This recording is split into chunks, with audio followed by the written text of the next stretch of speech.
previously on the 8-Question Show. To go back to what you said earlier, though, with like eating healthy is more expensive, that's a myth.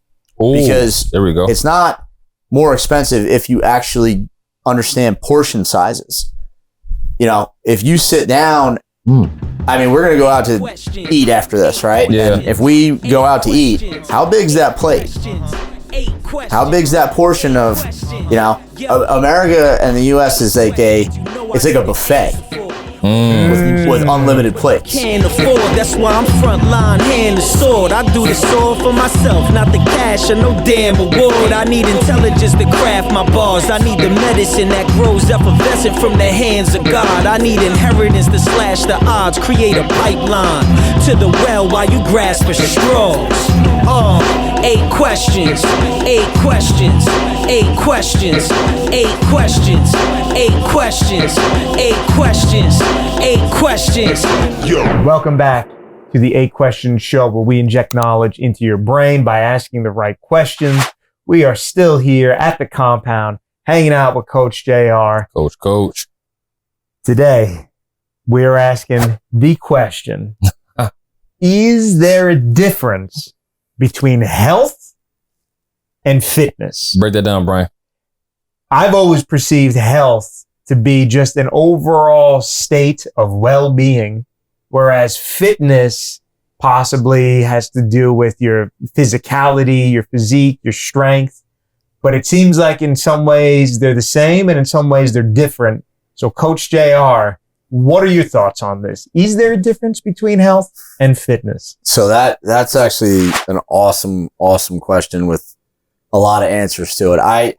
Let's take the health thing right off the bat. Okay. I think that there is a difference with health as a whole because that definitely incorporates mental health, which is obviously a very serious topic going on right now. And I'm big on the mindset stuff and mental performance. So I think that, yes, there is a difference because health in my eyes is the mental health aspect is you're okay with who you are. You know, life issues don't put you in a depression state or anxiety isn't overwhelming you every day of your life.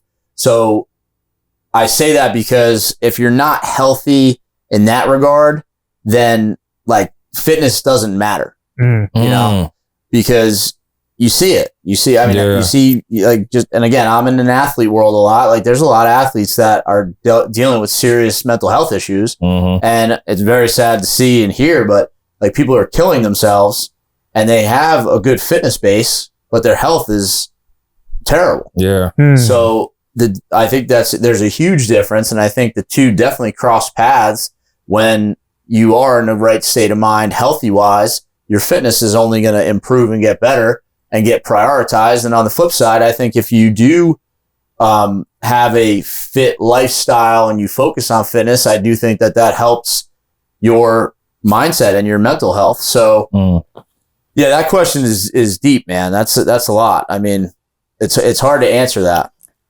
I have this image in my head of the quintessential health nut, and it in my mind doesn't look like a guy that's obsessed with fitness. I think of some guy with like a man bun that does yoga and eats grains all day. Right. You know, he has patchouli oil on. He's like healthy and flexible and like he's all these things. And then I think of like a fit guy as like athletic, strong. So that's why I'm like, am I misconstruing this? Is there a difference between being a healthy individual and a fit individual? I mean, the yoga guy, the health nut. I don't know. I guess who has peace, who has like peace within themselves that, you know, where they put it all together and they are just a person who enjoys their life. You know, I mean, cause you can have the healthiest person in the world who doesn't want any part of fitness and they're living, you know, on some rocks somewhere and we don't even know who that person is. Exactly. I actually had a great opportunity to get on a Zoom call with the carnivore doctor, Paul Saladino. And this dude lives in Costa Rica, never wears a shirt, The only shirt he wears is like when he goes to the grocery store and it says kale is bullshit. Right? The dude is just like eating organs, raw liver. He's eating, the carnivore world. He's getting in his honey, his fruit, and like raw dairy, right? He surfs every day. He's in the sun every day. I don't think I didn't hear him say anything about lifting weights. I think he surfs for his workouts, right? Yeah. He's walking. He's, out there in nature, loving life.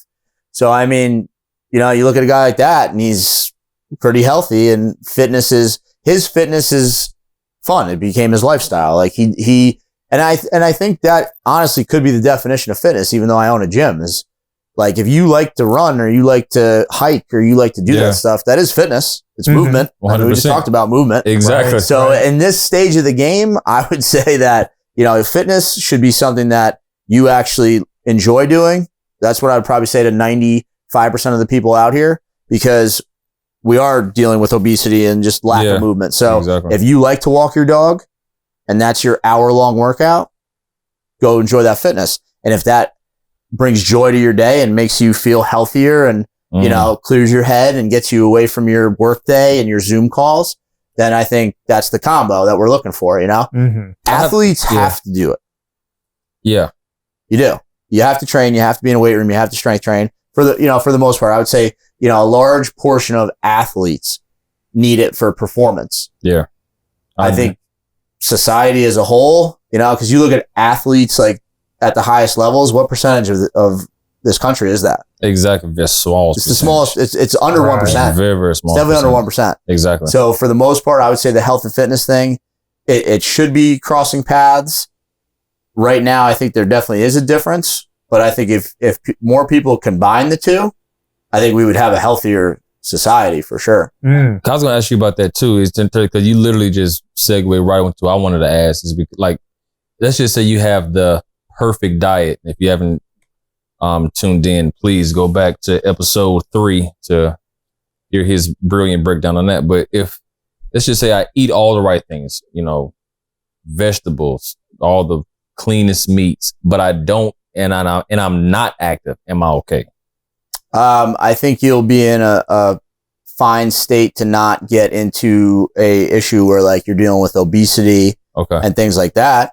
I'm never going to tell somebody not to move. Yeah, for not sure. to at least get because you're not getting that cardiovascular movement in your body.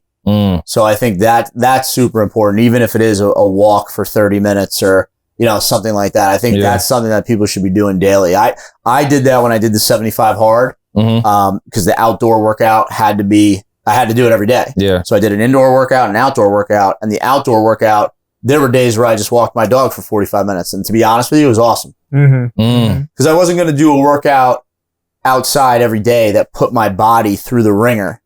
Because I wouldn't have sustained that 75 days. It would have been too much on my knees, my hips, and I was still lifting weights. So I was like, you know what? If I'm going to squat heavy or deadlift, I need something that I can use as almost like a recovery tool. Exactly. So I think movement can be seen as recovery as well. Especially for that even the person that's not active. So if you have a great nutrition plan and diet and everything, I still would say get some movement in. Because it's like putting premium octane in a car, but if you just leave the car in the driveway, it's going to get rusted on, regardless of the fuel you're putting in it. Well, listen, you're going to get older.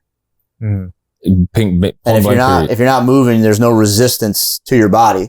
So you're really not giving your body the optimal chance to build muscle. I think, and I respect the hell out of these 70-year-olds, these like grandmas and grandpas that are hitting the gym and still moving weight. Like, I'm like, that's fucking awesome. 100%. I just watched a video of a dude he's 106. I saw that. And he's on the back of a boat and he's about to jump into the water. That's and crazy. The caption was, he did this dive when he was 102. The dude's moving, man. 100%. And if your movement is in a pool because it's easier on your joints and stuff, still workout. Pool workouts are pretty insane. I was watching a documentary about longevity, and they were showcasing the island of Okinawa. And for some reason in Okinawa, just people, it's very common to see people living over the age of 100. It's extremely common. And they try to figure out what the hell is going on in Okinawa that this is the case. And they started interviewing these 100-plus-year-old men and women, and they ate basically directly from the earth. They farmed almost all of the crops that they ate. They gardened all day. Well, not all day, but for many hours during the day in the sunlight, drank water, hung out with friends and family. And that's what they attributed it to. It took care of their mental state. It got them sunlight. It was low impact movement. The nutrition element was there. Yeah. And they're living to 110, 111 years old. Well, that's a great point. That's the sunlight thing. You know, I mean, studies have been showing that like sunlight is huge just for like the longevity aspect, but just like the mental state and also just for your body and your skin. People lack, you know, that vitamin D. They're not getting outside. We can go back to the obesity and what's going on in society. Like how many people are just locked in their house, just on their iPhones and these kids that are locked on their Zoom and you know what I mean? So so to the healthy person is the healthy person that's getting outside. They're moving, they're enjoying healthy foods. Exactly. And then the fitness thing is, you know, a component of it, but I think you got to make fitness fun. You know, fitness doesn't just have to be in a gym. Yeah. It really doesn't. Like I remember my gym class when I was in 3rd or 4th grade, and this is gonna be a whole nother question and topic is gym class. How pathetic has gym class gotten? Oh, we did like calisthenics and stuff. You know, we were doing jumping jacks and push-ups and, you know, lunges and all this stuff. No one does that. What are they doing now? Like finger paintings and like iPhones? You miss gym class. You just, you know, walk around the track once or, you know, the indoor track. Like that's a makeup class. So no, I think the fitness thing definitely has to be fun for you. And listen, for the person that chooses their path of life where it's, I'm going to be a high school elite level athlete or a pro athlete or an Olympian, then yeah, dude, you got to get into that weight room. But for the average person, that fitness could be the hike or the, you know, like what you mentioned earlier, like, you know, go on the beach or go surfing. Like if you saw this dude, he's like 40 plus years old. He's got a 6-pack. He hangs out on the beach all day. Damn. The carnivore doctor. I want to be that guy. I have a client like that. Awesome. All she does is hike. She's 67. So much energy. Like so much energy. And all she does is walk and hike. That's all she does. Like, she'll walk around around her neighborhood and she'll come up to Bear Mountain. And just walk Bear Mountain. And that's all she does. But she's so vibrant. Like, I was asking, I was like, where do you get all this energy from? She said, Kris, I just move. I just get outside. That's all I do. She said, I cannot stand being inside. And I was sounds healthy and fit. She does. She's very healthy and fit. I don't see her going nowhere anytime soon. For sure. Is there a difference between health and fitness? Absolutely. Seems to be, but it seems like there shouldn't be. It seems like they should all be one. And the way to be both healthy and fit is as it relates to exercise, you want to make sure that you're doing something that you enjoy. 100%. Therefore, it becomes easier for you. And then Coach also brought up mental fitness as well, making sure that you like who you are, that you feel good about yourself, and you're in a good mental state, because you can have the nicest 6-pack in the world. If you're sad and you don't like yourself, that's an issue. Doesn't even matter. Yep. So the final question that we're going to talk about in the next episode is, what is the future of health and fitness? We'll see you all next time. On the next episode of the 8 Question Show. To be honest, it looks very bleak to me because of how everything was handled with the pandemic. I know just from a small business owner in, upstate New York, I think the statistic for small gyms that closed in the state of New York is about 45 to 48%.